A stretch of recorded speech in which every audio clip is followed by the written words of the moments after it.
Location at the whale watching deck at Ramsgate with the second generation VW Tiguan. Can see recently launched in South Africa and really a handsome vehicle. Very good looking. Big bold lines. This is the R line as well. It has the R line body styling pack on it. So you can see it has a lot of extra kit. Very smart looking. Nice big 5-door family SUV as well. Coming around you can see to a very good size boot. 510 litres of boot space on this in standard form, coming through of course to the split rear seats, 2/3, 1/3, and there's actually quite a little trick to that as well that we'll show you shortly. And just some sort of convenience touches on this vehicle. For example, the automated boot closing. Simply press the button and there it goes and it closes for you.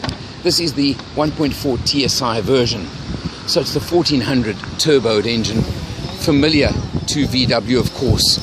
Puts out 110 kilowatts, 215 newton meters of torque. Brought us down to the coast beautifully, as you can see. Let's take a look inside this vehicle. Inside the second generation VW Tiguan, family comfort at its best. I can tell you this is a smooth, sublime ride. We traveled down from Johannesburg yesterday to the south coast, and we've done just over 800 kilometers since I started driving this vehicle now, at an average fuel consumption of 7.4 liters per 100, which is absolutely amazing. You can see still got 500 kilometers left in this tank. Very clear, of course, digital instrumentation, which is a feature of the new VWs. Over to the infotainment screen at the center over here, push button, very simple, press a button, radio comes up of course. It does also have the reverse feature on there and the park pilot as VW refer to it. Neat. Something that I think is missing, it is an option on these vehicles, but on this particular one we're driving is no navigation, and I have to say I would have liked to have seen navigation.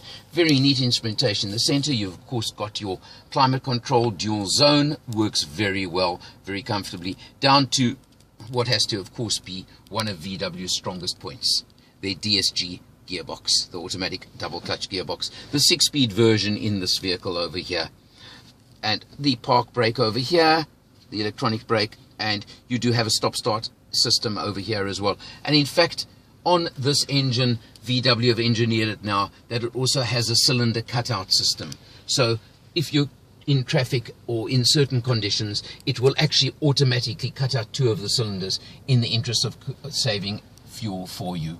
Very useful, very neat, very nice feature as well. Overall, this vehicle of course has lots of extras, lots of luxuries, and you can see the luxury pack on here and many extras. There are lots of extras you can specify with this vehicle, so one has to be a little bit careful of what you specify, what you don't specify. A feature I love of course is the full length panoramic roof. Front section does open as a sunroof, and the blind that comes all the way across to close up if you want. Let's see what it's like for a family to travel in this vehicle.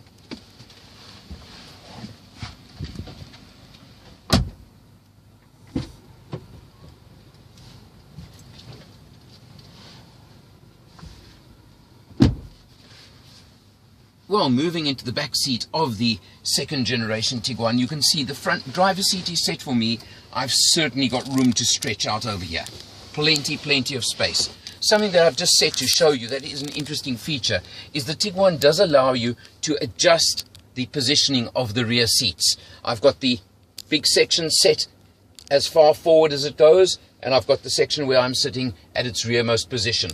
What it obviously does is increase your boot space quite drastically and give you quite a bit of extra boot space as well. You can see it makes a very big difference from that standard size boot. Overall, let's talk the Tiguan now. I've mentioned that 1.4 TSI engine, 110 kilowatts, 250 newton meters of torque. It is in a very crowded competitive market segment, this SUV segment.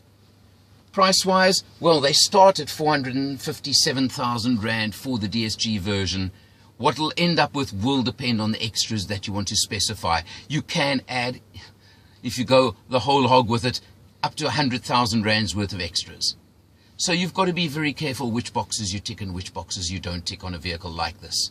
But it certainly is a comfortable, luxurious, 5-seater family SUV. This is a front-wheel drive version. There are all-wheel drive versions and diesel versions coming. They haven't arrived as yet. That will obviously fill out the range. There are too many competitors for me to mention. It would be unfair because I would leave some out if I tried. But to mention 2 or 3, you do have the Mazda CX-5s, you do have the new Hyundai Tucson, and the list will go on and on.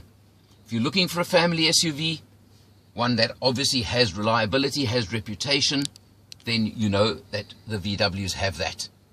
If you're looking for an incredibly smooth, comfortable ride on the open road in particular, but around town as well, well, that's another one to look at. I mentioned we've averaged 7.4 litres per 100 kilometers over our trip. One of the known magazines has quoted 7.8 as an overall figure. I think that's quite achievable. Overall, all I'll tell you is, if you're in the market for a family SUV, you cannot leave this off your list. For Motor Matters, I'm Alan R, and I'll see you next time.